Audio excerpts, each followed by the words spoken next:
pass, Jaspal Gill.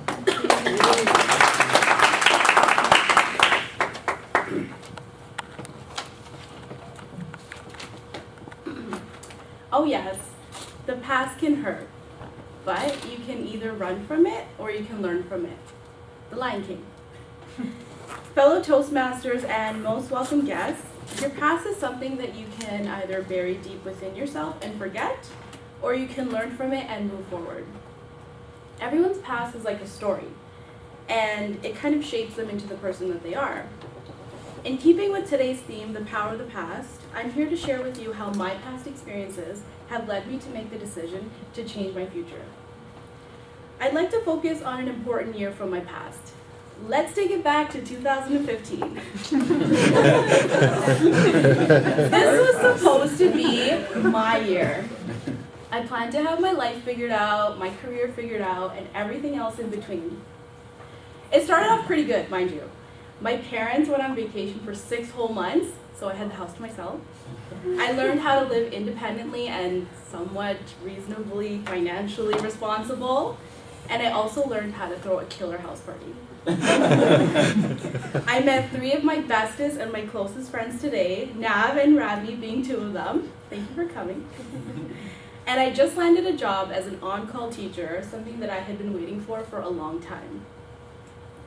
Now, it's often said that when everything starts to go well, something always has to go wrong. Well, that something turned into everything, and before I knew it, everything was turned upside down. The dream job that I had mentioned earlier that I had waited pretty much 3 years for, I realized it wasn't for me.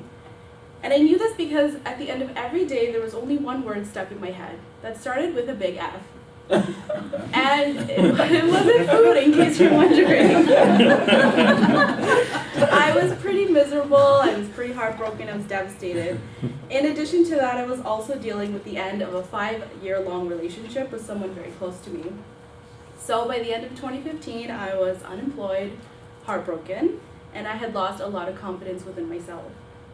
Usually at the beginning of the year, we tend to make silly resolutions that we never end up, following through with.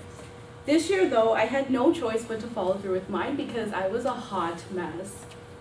To give you context, I was visiting the self-help section of chapters pretty much every week and drowning myself in books titled How to Stop Delusional Thinking 101.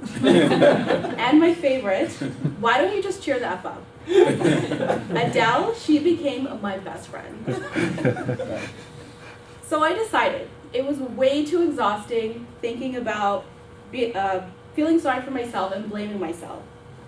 One of my resolutions for 2016 was to gain back the confidence I had lost from all the negative experiences of 2015.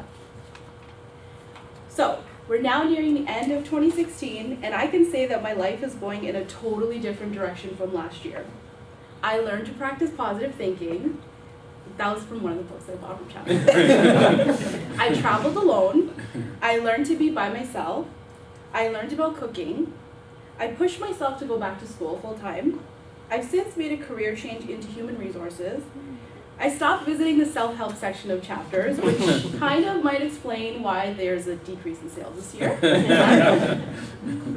I distanced myself from Adele and since became ultimate best friends with a Miss Beyonce Knowles, who told me only one thing: tell that boy bye.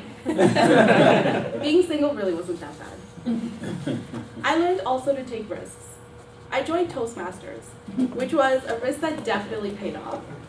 Through Toastmasters, I feel as if I'm slowly gaining back all of the confidence that I once lost. And it makes me feel good that I could cheer you guys on with my corny jokes every week. So, to my past, I would like to say thank you for all the lessons that you taught me. I'm not going to focus on you anymore, so if I do owe you any money, I'm so sorry. And to my future, I'm totally ready for whatever you're going to throw my way, so you know what, just bring it. Thank you.